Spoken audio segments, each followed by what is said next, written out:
또 다른 곳에 가서 교회를 세우러 갔는데 그 교회에서는 계속 제 다음 그 목회자가 와서 이제 교회를 세우는데 성장을 잘해 갔습니다. 성장하고 사람이 많다가 보니까 여러 가지 교회에 문제가 있었습니다. 또 교회가 크니까 또 섬기는 자도 많아야 되잖아요. 그래서 하나님께서 거기에 은사들을 허락해 주셨는데, 그러다 보니까 어떤 문제가 있었느냐 하면 이 교회 안에서 외적으로도 물론 시련이 있었지만 이 고린도 교회는 내적으로 문제가 있었습니다. 사람의 몸으로 말할 것 같으면 속병이 있었어요. 여러분, 속병이 이게 무서운 겁니다, 여러분.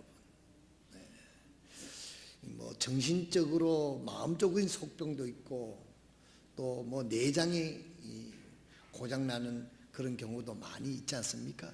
사실상 바깥의 상처야 뭐 찢어지면 요즘에 의술이 발달이 잘 돼가지고 꼬매면은 금방 나아요. 그 누구예요? 우리 현이가 뭐 이렇게 다쳐가지고 갔더니 그냥 스테이플로다가 호치케스로다가 팍팍팍 찍어버리더래요. 옛날처럼 꾸미지도 않고.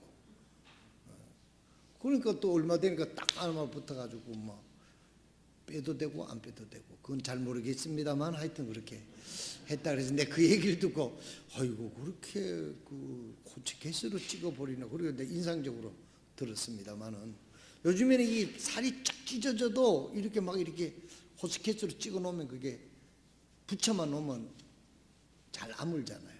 그래서 이 사실상 살갗이 찢어진다든지 뭐 이런 거는 뼈가 탁 부러졌다든지 이런 거는 깁스하고 오래 기다리면은 뭐 큰 병이, 물론 아프기는 하겠지만 큰 병이라고 할 수가 없지요. 그런데 이 속병은 어디에 있는지도 찾기도 힘들고, 겉에 보기는 멀쩡한데 또 속병이 이제 있어서 고통하는 경우가 종종 있습니다. 이 속병이 무서운 거예요. 교회도 역사적으로 보면 외부의 어떤 그 핍박에 의해서 교회가 와해되거나 어려움을 당하기보다는 교회 안의 내적인 문제 때문에 교회가 어려움이 있고 와해가 되고 흩어지는 그런 경향이 참 많았습니다. 그 중에 이 고린도 교회도 그런 교회였습니다.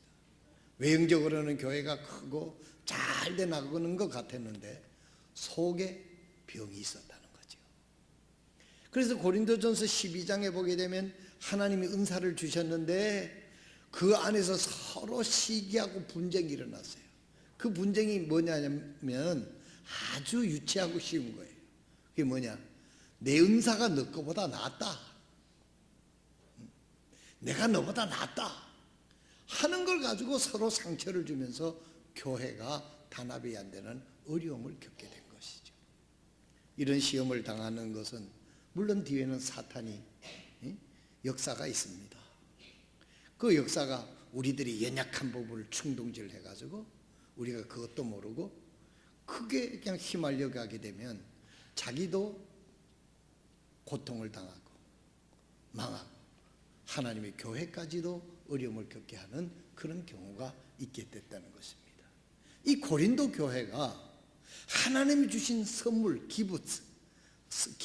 기부트는 선물 아닙니까? 복수로다가 기부스, 은혜를 많이 주신 거예요. 은혜는 뭐냐면 하나님을 섬기도록, 하나님이 이 교회를 통하여 하나님을 섬기도록 하나님께서 은혜를 베풀어 주신 거예요. 은혜를 베풀어 주신 것인데 그걸 하나님으로부터 선물로 공짜로 받아서 주님을 섬기라고 줬는데 그걸 가지고 자기를 과시를 하고 자기 유세를 하고 그 하나님이 주신 큰 은총의 의미를 모르고 이 고린도 교회가 분쟁이 일어나게 됐던 것입니다. 그래서 바울 사도가 아주 쉽게 아니 입이 눈보다 더 좋다고 그러면은 눈을 보지 못하면 너가 어떻게 먹겠느냐, 예를 들면 그렇게 이 몸을 비유로 해서 우리 교회는 주님의 몸인데 예수님의 머리가 되고 우리는 각 지체가 되는데 지체가 서로 협조하고 돕기 위해서 있는 것이지 서로 해치고 서로 자기 걸 주장하기 위해서 준 것이 아니다라고 12장에 그렇게 설명을 합니다.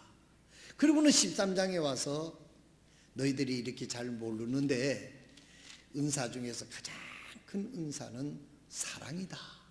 그래서 13장에 사랑장을 쓰시고 온전한 것이 오면은 우리 너희들이 몰라서 서로 그랬는데 다 확실하게 알게 된다 하고 그 13장 8절에 보면 온전한 것, 이 성경이 완성이 되면 이 성경 안에서 너희들이 해답을 다 찾을 수 있다라고 말씀을 귀정을 해 주시고 있는 것입니다. 그리고 14장에 와서는 다시 한번 이 사실을 확인을 하시고 이제 오늘 15장에는 무엇을 얘기하느냐 하면 우리가 여러 가지 어려움이 있고 그런 시련이 있지만은 가장 중요한 건강한 교회가 되려고 하면 이것들이 있어야만 너희들이 앞으로도 건강한 교회가 되어서 하나님의 뜻을 잘 이룰 수 있다라고 하나님이 말씀하시는 것입니다. 우리가요 몸도 건강하면 기초 체력이 튼튼하면 어떤 바이러스가 침투를 해도 그 바이러스를 물리칠 수 있는 능력이 내성이 있게 된다는 거예요. 근데 이 몸이 약하면은 조그만 바이러스가 침투를 해도 그만 그 바이러스에 의해서 병이 아주 확산이 돼 가지고 심지어는 일을 못하게 알아눕게 되고 또 심하면은 생명을 잃게 하는 것이 바로 이 건강 문제가 아닙니까? 그래서 바울 사도는 교회가 건강해야 된다. 건강하려면은 어떻게 해야 되느냐? 세 가지로 여러분들이 잘 아시는 거지만은 세 가지로 바울 사도가 말씀했습니다. 우리 교회가 건강한 교회가 되기를 원합니다. 여러분 건강하면은요, 생산도 잘합니다. 부부가 건강하면 아기도 쑥쑥 잘 낳습니다. 또 건강하면 힘이 있어서 일도 잘합니다. 건강하면 생각도 건전합니다. 건강하면 우리 하나님의 일을 더 잘할 수 있습니다. 우리 교회가 큰 교회가 되거나 뭐 큰 교회 되는 거 좋지요. 또 우리 교회 여러 다른 어떤 것을 강조할 수 있지만은 가장 우선적으로 우리 교회가 건강한 교회가 되면 하나님으로부터 쓰임을 받을 수 있고 하나님의 일을 기쁘게 할 수 있는 은혜가 있게 될 줄로 믿습니다. 오늘 우리는 고린도 교회에 하나님께서 예시를 해 놓으시고 교회마다 뭐 별반 차이가 없어요. 여러 가지 문제가 있게 돼 있습니다. 성경에 보면 어느 교회든지 간에 문제없는 교회가 없습니다. 데살로니가 교회는 데살로니가 교회대로 어려움이 있었고 빌립보 교회는 빌립보 교회대로 어려운 재정의 문제가 있었고 뭐 여러 가지 교회에 아시아의 7교회가 있었던 교회 보면 뭐 여러 가지 어려움이 있었습니다. 그렇기 때문에 문제없는 교회는 없습니다. 단지 우리는 이런 문제를 어려움을 내포하고 있는데 건강한 교회가 되면 하나님에 의해서 하나님 앞에 귀하게 쓰임을 받을 수 있습니다. 여러분 육체적으로도 정신적으로도 여러분 가정이 건강한 가정이 되기를 원하는 줄로 그렇게 알고 있습니다. 교회도 영적으로 건강하면 하나님에 의해서 놀랍게 쓰임받게 될 줄로 믿으시기를 바랍니다. 그래서 건강하게 교회가 되는 세 가지, 첫째는 뭐냐면 바울 사도가 말하기를 복음 위에 굳게 살아 하는 것이 바울 사도의 고린도를 향하는 건강한 교회의 제일 첫 번째 지침이 복음 위에 서라는 것입니다. 그래서부터 1절에서부터 여기 3절에 보게 되면 2절까지 보면 또한 형제들아 내가 너희에게 선포한 복음을 너희에게 밝히 알리노니 그랬어요. 여러분 복음이라는 데서 표시를 할 수 있으면 하시기를 바랍니다. 너희 역시 그 복음을 받았으며 또 그 가운데 서 있느니라. 여기 또 복음이 두 번 반복이 되고 있습니다. 15장 2절에 보면 너희가 만일 내가 너희에게 선포한 것을 기억하고 헛되이 믿지 아니하였으면 또한 그 복음으로 구원을 받았느니라 그랬습니다. 1절과 2절 사이에 복음이라고 하는 그 단어가 3번이나 반복이 됩니다. 그래서 바울 사도는 복음 위에 굳게 서라라고 고린도 교회를 향하여 말씀하고 있습니다. 여러분, 복음이 무엇입니까? 영어로 쉽게 말하면 굿뉴스잖아요. 여러분, 이 굿뉴스라고 하니까 그 의미가 조금 좀 그 본디의 뜻보다도 좀 연약한 느낌이 드는데, 이 복음이 어떤 복음이냐 하면은요, 여러분, 이 복음이 무엇이냐 하면 정말 인류가 고안해낸 것도 아니고 사람이 연구해가지고 만든 것도 아니고 하나님께서 우리의 죄를 사하시고 영원한 생명을 주시고 부활의 생명을 주신다고 하는 그것을 얻기 위해서 인류가 이제까지 애를 쓰고 정말 그것을 찾아 헤맸는데, 이 복음은 하나님이 주신 우리를 구원할 수 있는 그 소식, 그것이 바로 복음이라는 것이죠. 그래서 이 복음은 뭐냐면 정말로 우리가 죄를 사함받고 영원한 생명을 얻고 하나님의 자녀가 되는 이 복음을 내가 너희들에게 전하지 않았느냐 하고 말씀을 드리고 말씀하고 있습니다. 또한 형제들아, 내가 너희에게 선포한 복음을 너희에게 밝히 아노니. 여러분, 이 복음은요 얼마나 귀한 것인지. 여러분, 우리의 죄를 돈으로 사할 수 있습니까? 우리의 생명을 돈이나 권력으로 얻을 수 있습니까? 우리에게 구원받는 것, 우리가 행위로 이것을 얻을 수 있습니까? 불가능한 거잖아요. 아무리 노력해도 아무리 애를 써도 우리 인간이 하나님 앞에 죄사함을 얻고 구원받을 수 있는 길이 없었습니다. 그래서 바울 사도는 그때 당시에 그들을 향하여 말하기를, 다른 이로서는 구원을 얻을 수 없나니 천하 인간에게 구원을 얻을 만한 다른 이름을 준 적이 없느니라. 시저도 그 누구도 우리의 죄를 사할 수 없고 그 누구도 우리를 구원해 줄 사람이 없다. 오직 예수 그리스도만이 우리를 구원해 줄 수 있는 그 주님이 바로 복음이다 하고 지금 전하고 있는 것입니다. 너희들이 이것으로 구원받았으면 어떻게 하라냐면 이 복음을 늘 기억하라고 말씀을 하고 있습니다. 이 복음을 기억해야만 교만해지지 않을 수가 있다는 거예요. 너희가 구원받은 것이 행위로 구원받은 것도 아니고 어떤 능력으로 노력으로 구원받은 것도 아니고 하나님의 은혜로 구원받았기 때문에 이렇게 은혜 받은 너희들이 이 구원을 늘 기억하면서 이 구원 위에 굳게 설 것을 바울은 이야기하고 있습니다. 이것이 건강한 교회, 건강한 신앙을 갖는 사람의 첫 번째 조건을 바울 사도는 이야기하고 있습니다. 여러분은 구원받았습니까? 무엇으로 구원받았습니까? 그랬을 때 우리는 복음으로 구원받았습니다. 이렇게 대답하지 않습니까? 그 두 번째로 바울 사도는 왜 우리가 복음에 굳게 서야 되는가 질문을 하고 있습니다. 2절에부터 4절에 보면 3절에서부터 4절에 보면 내가 또한 받은 것은 무엇보다도 먼저 너희에게 전하였노니 그것은 성경대로 그리스도께서 우리 죄를 인하여 죽으시고 묻히셨다가 성경 기록대로 셋째 날에 다시 살아나시고.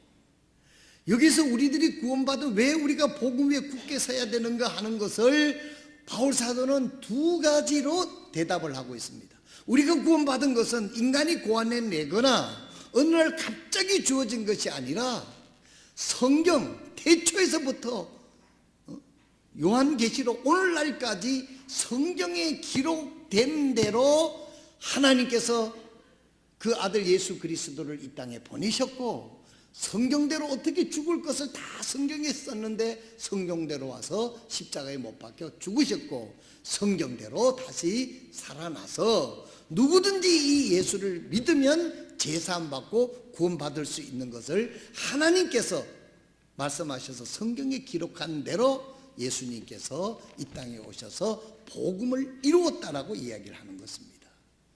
사랑하시는 성도 여러분, 진리는 간단하지만 하나님의 능력이 없이는 이것을 참으로 은혜를 받기가 어려운 것이 바로 구원의 선물인 것입니다. 하나님이 세상을 이처럼 사랑하사 독생자를 주셨으니 누구든지 저를 믿는 자는 멸망치 않고 영생을 얻게 하려 하심이니라 그랬습니다. 우리가 어떻게 구원받을 수 있습니까? 하나님께서 말씀하신 성경대로 오신 예수 그리스도를 우리의 죄를, 나의 죄를 위하여 십자가에 못 박혀 죽어서 장사 지낸 바 되셨다가 살아나신 그 예수를 나의 구주로 영접하게 될 때 하나님께서 우리 죄를 사해 주시고 우리들에게 영원한 생명을 주시는 것이 바로 이게 복음입니다. 그렇기 때문에 우리는 복음 위에 굳게 서야 될 이유가 다른 게 아닙니다. 그래서 하나님께서 말씀하신 것대로 믿고 구원받았기 때문에 우리는 항상 복음 위에 굳게 서서, 만약에 왜 복음 위에 굳게 서야 되느냐 하면, 세상적인 어떤 것은 정치적으로도 변하잖아요. 그때 당시에 뭐 한참 유행하던 거, 그때 당시에 철학이 변화될 수 있지만은 이 성경은 태초에서부터 오늘날까지 그 진리는 변하지 않습니다. 하나님 우리를 사랑하시고 하나님 우리를 구원하시기 위하여 이 땅에 예수 그리스도의 모습으로 오셔서 우리 죄를 위하여 죄값을 치러주시고 부활하신 그 예수 그리스도. 바울 사도는 나는 이 복음으로 구원받았다. 그래서 우리가 구원받는 길은 이 길뿐이 없기 때문에 내가 이곳에까지 와서 복음을 전한다고 이야기를 하고 있는 것입니다. 그렇기 때문에 너희들이 하나님을 믿는다고 하면은 이 복음으로 구원받았으면 이 복음 위에 굳게 서 있을 때 우리의 자신은 그 어떤 것을 내세우는 것이 아니라 하나님의 복음으로 구원받은 사람은 복음으로 굳게 섰을 때 하나님이 함께 하시고 하나님의 은혜를 주신다고 바울 사도는 강조하고 있는 것입니다. 그래서 여기 바울 사도가 두 가지로 얘기를 하고 있는데, 성경대로 우리가 구원받는 길은 인간이 구하는 길이 아닙니다. 하나님이 구원하시고 시작하시고 이루신 그 구원이 바로 이 구원입니다. 성경대로.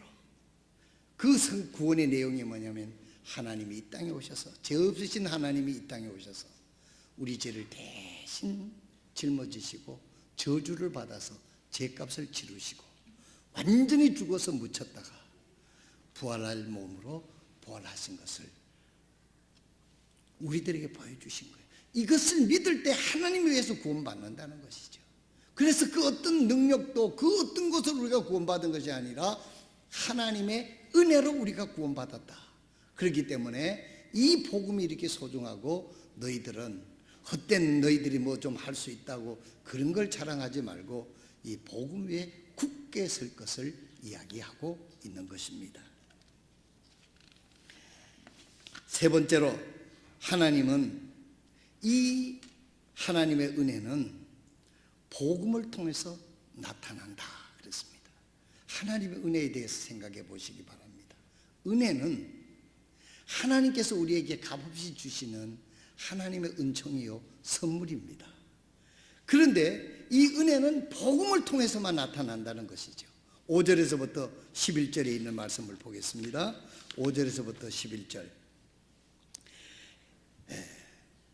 이제 3절에서부터 4절은 복음의 내용을, 죽으시고 죄들을 인하여 죽으시고 묻히셨다가 성경대로 셋째 날에 다시 살아나셨다. 이것이 복음의 내용입니다. 하나님의 아들이신 예수님께서 이 땅에 오셔서 우리 죄를 위하여 죽지 않으시고 다시 살아나지 않았으면 우리는 구원받을 수가 없어요. 이것은 오직 이 복음을 통해서만 우리가 구원받는데, 이 복음은, 하나님의 은혜는 예수 그리스도의 이 복음을 통해서만 나타난다는 것입니다. 그래서 세 번째로는 하나님의 은혜는 복음을 통해서만 나타난다. 바울은 그리스도의 부활이 역사적인 사실인 것을 증거합니다. 5절에부터 11절에 첫 번째로 5절에 보면 게바에게 보였다는 것을 증명합니다. 게바에게 보이시고 다음에는 12 제자에게 보이신 것이라. 게바가 누굽니까? 베드로입니다. 베드로는요, 시리에 빠진 사람이었습니다. 그럼 예수님께서 십자가에 못 박혀 죽으시고 그 모든 사람들이 그 시리에 빠져 있었을 때 이분들은 자기 고향에 돌아가서 옛날 일로 돌아가서 고기잡이를 하려고 했던 사람입니다. 그때 예수님께서 베드로에게 부활하신 것을 보여주시지 않았습니까? 물론 예수님께서 예루살렘에서도 보여주셨지만은 끝까지 그 게바가 고기를 잡는 데까지 가셔서 예수님께서 부활하신 예수님을 보여주시게 됩니다. 그래서 베드로는 부활하신 예수님을 만나보고는 완전히 달라져 버린 겁니다. 이게 게바입니다. 베드로였습니다. 부활하신 예수님을 만났기 때문에 죽으시고 우리 죄를 위하여 죽으실 뿐만 아니라 우리 죄를 사하실 뿐만 아니라 다시 살아나신 그 예수님을 베드로는 만난 것이죠. 그래서 그가 완전히 변해서 사도행전 2장에 보면 이 고기잡이 이 뱃사람이 그 예루살렘에 그 유식한 사람들이 많은 그곳에서 하나님의 말씀을 전하니까 그야말로 신에 들린 사람처럼 하나님의 성령에 감동돼서 하나님 말씀을 선포를 하니까 그날에 예수 믿고 침례받은 사람이 3,000명이었다라고 기록을 하고 있는 것입니다. 이것은 무엇을 얘기하는 것입니까? 예수님이 우리 죄를 위하여 죽으시고 부활하신 그 예수 그리스도, 그 복음을 통해서 그는 하나님의 은혜가 나타났다는 것을 알고 우리가 구원받는 것은 하나님의 은혜다. 이것을 알고 노력이나 어떤 헌신이나 어떤 수고를 통해서 구원받는 것이 아니고 하나님이 전적으로 우리에게 값없이 주시는 것이다 하고 그가 설교를 하기 시작을 한 것입니다. 3,000명이나 구원받았어요. 하나님의 은혜는 복음을 통해서 나타나는 것입니다. 그래서 하나님께서 우리에게 뭘 전하라고 그랬어요? 하나님의 사랑을 전하는데 복음을 통한 사랑을 전하는 것입니다. 하나님이 우리를 어떻게 사랑하셨느냐? 하늘의 보좌를 버리시고 이 땅에 와서 우리 죄를 위해서 친히 죄를 갚아주시고 장사 지낸 바 되셨다가 살아나셔서 우리의 죄를 사하시고 영원히 살 수 있는 생명을 주시는 은혜의 선물을 주시는 분이라고 이 복음을 통해서 우리에게 전하라고 부탁한 것입니다. 우리 선교사님들이 케냐에도 가고 우리 바슬러 선교사님이 한국에까지도 오고 우리나라의 역사가 오늘날까지 이렇게 큰 은혜를 받은 것은 하나님의 그 사랑이 복음을 통해서 우리에게 전해졌기 때문에 우리가 구원받고 오늘에 이른 것을 우리는 확신하고 주님께서 우리에게 또 이 복음을 전하라고 부탁하신 것을 잊지 말기를 바랍니다. 건강한 교회가 되려고 하면 자기를 자랑하는 게 아니다라는 것이죠. 자기의 업적을 자랑하는 것이 아니라는 것이죠. 건강한 교회는 복음을 전하는 교회입니다. 복음을 선포하고 왜 이 복음은 일시적인 것이 아니라 성경에 기록된 대로 성경대로 주님이 오셔서 죽으시고 장사 지냈다가 부활하셔서 모든 믿는 자들에게 죄사함을 주시고 구원을 주시는 하나님의 은혜이기 때문에 우리는 이 복음을 전해야 된다. 복음을 왜 복음이어야 하는 것은 이 복음은 하나님의 은혜가 이 복음을 통해서 나타났기 때문이라고 말씀하고 있는 것입니다. 교회가 건강하려고 하면 복음의 기초를 통해서 복음을 생활화하고 복음을 전할 때 하나님이 그곳에 역사하셔서 우리의 삶을 주관하여 주시고 이 복음을 전하기 위해서 하나님께서 우리를 축복해 주시고 지켜주신다는 사실을 잊지 마시기를 바랍니다. 성도 여러분, 하나님이 왜 나를 축복해 주셔야 됩니까? 하나님이 왜 우리 교회를 축복해 주셔야만 됩니까? 하나님이 왜 우리 가정을 축복해 주셔야만 됩니까? 하나님이 왜 우리나라를 축복해 주셔야만 됩니까? 우리가 이 복음에 의해서 구원받았다면, 이 복음만이 우리를 유일하게 구원해 줄 수 있는 유일한 하나님의 방법이라면, 이 복음을 통해서 우리가 구원받았다면 이 복음을 전할 때, 이 복음을 전하라고 주님이 부탁하신 이 말씀을 우리가 생활로 실천에 몸소 실천하게 될 때 하나님께서 우리의 산업을 축복하시고 우리의 가정을 축복하시고 우리의 건강을 축복하시고 이 나라 이 민족을 축복하셔서 이 복음이 땅끝까지 증거될 때까지 하나님 우리를 지켜주시고 축복해 주실 줄로 믿으시기를 바랍니다. 고린도 교회를 하나님께서는 건강한 교회가 되게 했는데, 이 고린도 교회는 하나님이 이 복음을 전하기 위해서 교회를 부흥시키고 성도들을 많이 허락해 줬는데, 그 안에서 내 은사가 너 거보다 낫다, 내가 너보다 낫다, 이런 것들로 쌈박질을 하고 있으니까 하나님께서 이 바울 사도를 통해서 15장을 통해서 우리가 건강한 교회가 되려고 하면 이 복음을 알아야 되고, 복음으로 인하여 구원받았고 복음을 전해야 되고, 이 복음을 전할 때 하나님께서 너희들을 건강하게 하셔서 너희를 축복하신다고 하시는 말씀을 여기서 말씀해 주시고 있는 것을 봅니다.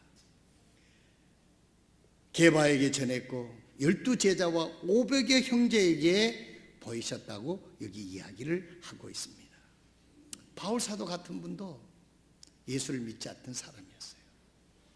그런데 다메섹에 가다가 그 열렬하게 예수 기독교를 핍박하던 사람이 사도행전 9장에 가면은 부활하신 예수님을 만났습니다. 그리고 그가 완전히 변했어요. 그래서 그의 일생을 이 복음을 전하는 일에 생애를 바친 사람입니다. 그래서 하나님께서 이 바울을 통해서 고린도서를 기록을 하고 있는 것입니다.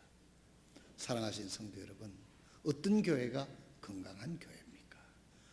복음을 알고 복음을 믿고 복음을 전하고 복음에 굳게 설 때 하나님의 성령님께서 역사하셔서 이 일을 계속할 수 있도록 우리에게 건강을 주시는 줄로 믿으시길 바랍니다. 오늘 우리는 생각해야 됩니다. 나의 삶을 통해서 이 복음이 증거되고 있는가? 우리가 이 복음을 확실히 믿고 이 복음이 하나님께서 성경대로 기록하셔서 이 복음을 우리에게 주시고 나는 이 복음을 통해서 구원받고 영생을 확신하고 살고 있다고 하면 우리는 어디를 가든지 무엇을 하든지 이 복음을 말하지 않을 수가 없을 것입니다. 우리의 삶을 통해서 복음을 말하고 있습니까? 우리의 삶을 통해서 복음을 전하고 있습니까? 그러면 다시 우리는 물어야 됩니다. 내가 복음을 아는가? 복음을 통해서 구원받았는가?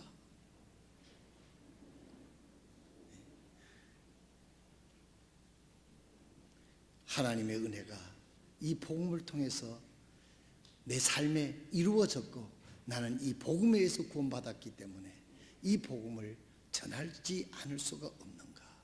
오늘 우리 각자는 이 복음의 확신을 통해서 우리 모두가 이 복음의 귀중성을 안다고 하면 우리 교회는 건강한 교회가 돼서 오직 주님만을 높이게 될 줄로 믿습니다. 그 주님이 복음이니까요.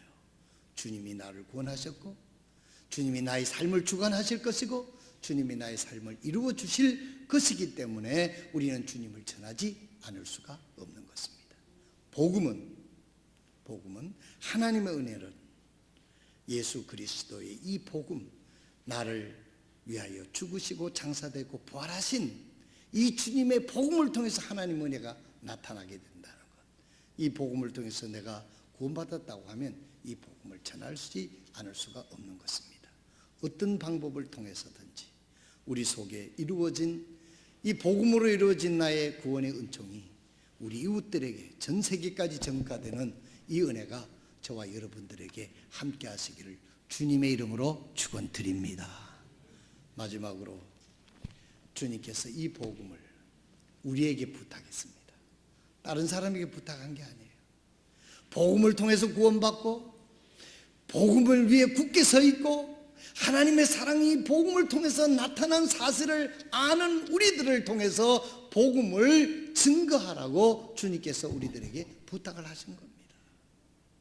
하나님께서 이 복음을 귀중히 여기고 이 복음은 이루 말할 수가 없는 거 아닙니까? 어떻게 우리가 구원받을 수 있습니까? 어떻게 우리가 제3을 받을 수 있습니까? 우리가 어떻게 천국 갈 수 있습니까? 요한복음 14장 6절에 말씀하지 않았습니까? 예수님께서 내가 곧 길이요 진리요 생명이니 나로 말미암지 않고는 아무도 아버지께 갈 자가 없느니라. 우리는 이 귀중한 복음을 가지고 있습니다. 이 귀중한 복음으로 구원받았습니다. 이 귀중한 복음을 내만 알고 있기를 하나님은 원치 않습니다. 이 복음을 전하는 일에 열중하게 될 때 모든 문제는 사라지게 되는 것입니다. 교회가 복음 전하지 않고 자기 이익을 추구하고 자기 자랑을 하게 될 때 거기는 문제가 있고 교회가 썩는 겁니다. 우리가 열심히 교회가 복음을 전하고 우리 개인도 열심히 복음 전하고 우리가 복음을 위해서 살 때 우리 인생에 일어나는 모든 문제는 하나님께서 책임져 주시는 것을 믿으시기를 바랍니다. 이것이 기독교의 역사입니다. 너희는 아무것도 염려하지 말고 땅끝까지 이르러 내 복음을 전하라. 내가 세상 끝날까지 너와 함께하리라. 천사도 이 복음을 못 전해요. 꼭 우리가 복음으로 구원받은 우리만이 이 복음을 전할 수 있기 때문에 하나님께서 우리들에게 임무를 주시고 부탁을 하시고 그 모든 것들을 내가 너희들에게 지원해 주겠다고 약속을 해 놓으신 것입니다. 이 복음이 얼마나 귀중하면 좋은 삶을 다 팽개치고 선교지에 가서, 선교지에 왜 갑니까? 복음을 전하기 위해서 가는 거예요. 복음이 뭡니까? 하나님의 사랑이 이 복음을 통해서 나타난 거잖아요. 누구든지 예수 믿으면 지옥 가지 않고 구원을 얻는다. 누구든지 예수 믿으면 성령님을 모시고 살고 있기 때문에 하나님의 제와 하나님의 도움으로 살 수 있다.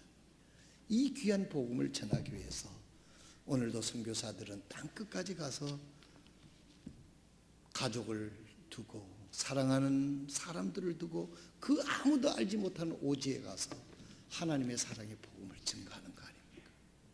오늘 우리들은 거기 가지 못한다 할지라도 선교사들을 후원하고 내 직장과 내 가정이 바로 나의 선교지다고 생각하고 여러분들의 삶이 이 하나님의 사랑의 복음을 전하는 일에 모든 포커스가 맞춰지고 그렇게 살게 된다면 우리 인생에 일어나는 모든 문제 하나님께서 다 처리해 주실 줄로 믿습니다.